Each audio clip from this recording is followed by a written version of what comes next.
On est à la Mishnah 20 du 4e Pérec, et on va parler maintenant du maître de Rabbi Meir. Un des maîtres de Rabbi Meir s'appelait Elisha ben Avouya. Et Elisha ben Avouya, on l'a appelé Acher, parce qu'il a eu une grosse histoire avec lui. Il a rejeté, il est, comme on dit en hébreu, Chavar B'She'ela. D'accord? Malheureusement, il a flanché, comme on dit, il est tombé dans le judaïsme. Et on explique que c'était dû au fait qu'il est monté dans le Pardès, dans le Gan Eden en haut. Il a vu des choses qu'il ne fallait pas qu'il voie. Et donc quand il est redescendu, il a perdu l'esprit et il a tout rejeté. Il y a eu Ben Azai, il y a eu Ben Zoma, il y a eu Elisha ben Avouya et Rabbi Akiva. Ben Azai, il est mort. Ben Zoma, il est devenu fou. Elisha ben Avouya, il a tout rejeté. Et Rabbi Akiva, c'est le seul qui est parti en paix et qui est revenu en paix. Bon. L'histoire de Zion avec son fils. Aussi, effectivement, de départ. Mais c'est ça qu'il a, la Gemara explique, c'est ça qu'il a rendu, ce qu'il a vu qu'il fallait pas qu'il voie. Et il était le maître donc de Rabbi Meir. Et mais Rabbi Meir, bien qu'il est resté maintenant, il a tout quitté. Rabbi Meir étudiait quand même avec lui. Il étudiait quand même avec lui. Il avait de la peine pour lui. Il a eu de la peine pour lui, il étudiait avec lui. Et il étudiait avec lui, il essayait de... Et les Khamim lui ont dit à Rabbi Meir, mais pourquoi tu étudies avec lui? Il a tout quitté. Rabbi Meir répondait, il dit, je sais comment jeter l'écorce et garder le fruit. Je sais ce qui est bon de lui et je sais ce qui n'est pas bon de lui. Ce qui n'est pas bon de lui, je le garde pas en moi, et ce qui est bon, je peux le garder. Pourquoi on dit qu'il avait cette capacité, Rabbi Meir, de distinguer le bien du mal de Elisha ben Avouya, son ancien maître? Comment il avait cette puissance-là, cette capacité-là? Parce que lui-même, Rabbi Meir, il vient de convertir. Il vient d'un mal et d'un bien. Donc comme il est famille de convertis, Rabbi Meir, donc il a un mélange de bien et de mal à distinguer. Alors lui aussi, il a cette capacité, il sait ce qui est bon et ce qui n'est pas bon. Donc c'était une petite remarque. On raconte aussi sur Elisha ben Avouya quelque chose d'extraordinaire sur lui, que Rabbi Meir a voulu le ramener. Il a voulu faire tchouva. Alors il a pris de force. Parce qu'il y a une voix du ciel qui a dit, qui est sortie du ciel, qui disait: revenez tous mes enfants éloignés, revenez tous mes enfants perdus, mes enfants éloignés, mes petits bandits, quoi. Revenez mes petits voyous, revenez à la tchouva, sauf un, Elisha ben Avouya. Sauf un. Quand il a entendu ça, il a dit: quoi, ça, je suis l'exception, je ne peux jamais revenir. Alors il a dit ça à Rabbi Meir, que la voix lui a dit ça, du ciel, et que donc Dieu ne veut pas de moi.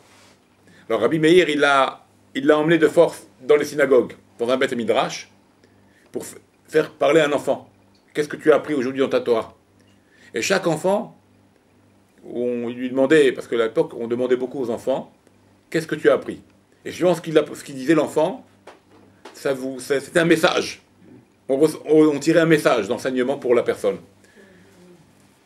Comme ça pour la destruction du temple. Avant la destruction du temple, les enfants disaient des psukim qui étaient des destructions. Ils sont purs. D'accord? Alors il a demandé à un enfant, et l'enfant lui dit: En shalom la rechaim, il n'y a pas de paix pour les bandits.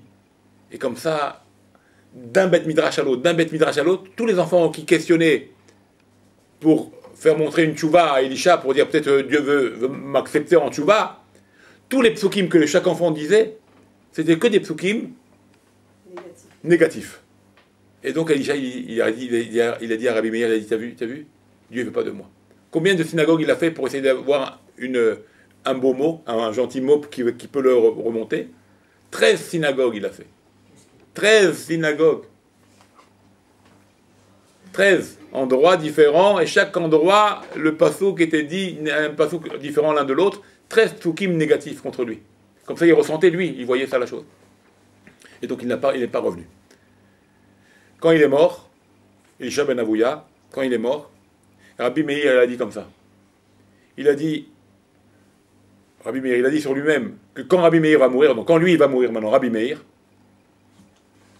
je sortirai de là où il se trouve, Parce qu'on dit que Elisha ben Avouya, comme il avait beaucoup de Torah, on ne pouvait pas le juger.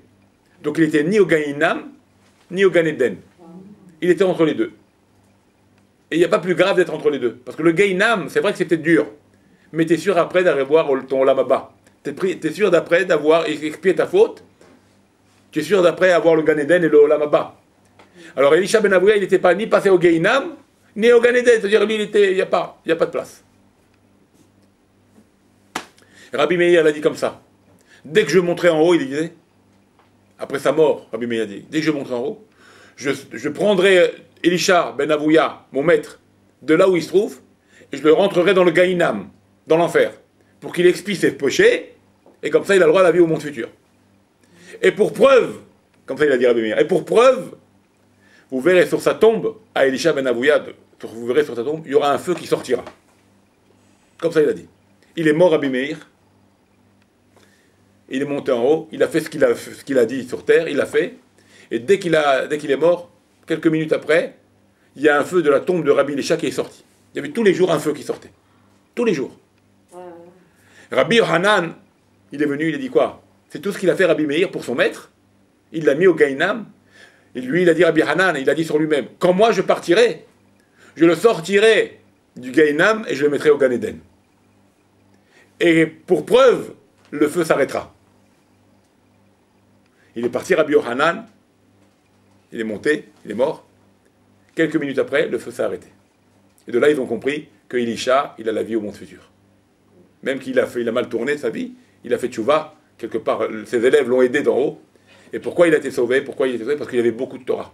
Même s'il a tout rejeté, mais le fait qu'il a appris la Torah dans sa jeunesse, dans sa vie, ça l'a protégé quand même. On ne peut pas jeter quelqu'un qui a étudié beaucoup de Torah. Même s'il renie tout maintenant, la Torah, elle le garde quand même. C'est la seule chose qui restera pour lui, la Torah. Les mitzvot, s'il renie les mitzvot, il perd toutes ses mitzvot. Mais la Torah, immuable, elle ne peut pas sortir d'un homme, même s'il a tout renié. On lui donnera du mérite quand même grâce à la Torah qu'il a appris, comme ça pour Elisha. Alors, qu'est-ce que nous dit Elisha ben Avouya? Maintenant, on va rentrer dans le texte, et avec ça on termine. Qu'est-ce que nous dit Elisha ben Avouya? Elisha ben Avouya, Omer, Alomed Yeled, voilà, on parlait ça tout à l'heure, Alomed Yeled, celui-là qui apprend à un enfant, les Maoudomé, à quoi il ressemble? Les dios a de l'encre, Ketouva al-Nia Hadash, sur un papier blanc. Tout ce qui va rentrer chez l'enfant, ça s'assimile tout de suite, comme on vient de parler. Maman, c'est le cours qu'on a. Voilà, il mange tout, il boit tout. Et vas-y. C'est nickel. Valomed Zaken, et celui-là qui a enseigné à un vieux, à quoi il ressemble? Les Maoudomé, les dios Ketouva Niar Machouk, a de l'encre écrit sur un papier effacé. Alors il reste les taches, il reste les saletés, il reste les. C'est pas net, le papier n'est pas net. Il faut qu'un enfant, quand il apprend jeune, il emmagasine un maximum de Torah, un maximum. On appelle ça dans la Gemara Girsa de Yankuta. La Girsa le texte d'un jeune, c'est impossible que ça s'enlève de sa tête. Ça reste à vie dans sa tête. À vie. Mais un vieux, pour lui nettoyer tout ce qu'il a fait sa vie, pour lui mettre un peu de Torah, c'est comme du béton armé. C'est pour ça qu'ils ont du mal à venir. C'est un combat. Combat. D'accord? Les dios Aniar Machouk, sur de l'encre, comme une encre sur un papier effacé, donc qui était écrit avant de toute chose de bêtises. Maintenant tu effaces tout, tu écris, mais bon, c'est pas mal, mais c'est pas comme le papier neuf. Rabbi Yossé ben Yehuda, Bar Yehuda, Rabbi Yossé Bar Yehuda, un autre tzaddik, un autre Chacham nous dit, dans la même Mishnah, Ish, Kfar Bavli, il était Rabbi aussi d'un Kfar de Bavli, Bavel, Omer, Alomen Minaktanim, les Maoudomé, celui-là qui apprend des jeunes, il apprend de personnes jeunes, de jeunes enfants, ou de jeunes maîtres, on va dire. À quoi il ressemble? Les ochel anavim, c'est comme si qu'il mangeait des raisins kéhot, des raisins acides. Veshoté yain megito, et qui boit le vin qui est encore dans son bac. Il n'a pas été, les 40 jours ne sont pas passés, les 40 jours de vin à macérer, à ce que le vin devienne du bon vin. C'est après 40 jours, uniquement. Avant, c'est acide. Donc un homme qui apprend d'un jeune, C'est comme si qu'ils mangeaient du vin acide et des choses dures à manger. Il n'y a pas de vécu. Un jeune qui va te parler, il a du vécu, un jeune. Il sait pas, il te dit comme ça, oui, fais comme ça, fais comme ça, comme ça. C'est comme des mathématiques. Mais le sentiment, il n'a pas tout ça. Il ne ressent pas ce que tu ressens, toi. Mais celui-là qui apprend d'un vieux haham, un homme qui a du vécu, un homme qui a passé beaucoup dans la vie, un homme même qui a eu des difficultés, des nissionotes, des épreuves, celui-là, il peut te raconter un livre, il peut t'écrire. Chaque mot, c'est de l'or. Chaque mot, c'est de l'or. Parce qu'il connaît tous les coins et les recoins de la vie, lui. La même chose. Donc un homme qui étudie d'un vieux, alomed minavskenim, les maouds, mais à quoi ressemble-t-il? Les rol anavim beshulot, il mange des raisins mûrs. Veshote yain yashan, il boit du vieux vin, donc du vin de qualité. Il va vivre avec ça, il connaît la vie maintenant. Donc il peut vite comprendre la vie quand il apprend d'un homme qui est sage, un vieux sage. Et le dernier haram qu'on voit dans la même Mishnah, c'est Rabbi Udanasi. Rabbi Omer, Rabbi nous dit, Al tistakel bakankan. C'est vrai ce qu'il a dit Rabbi aussi, mais attention.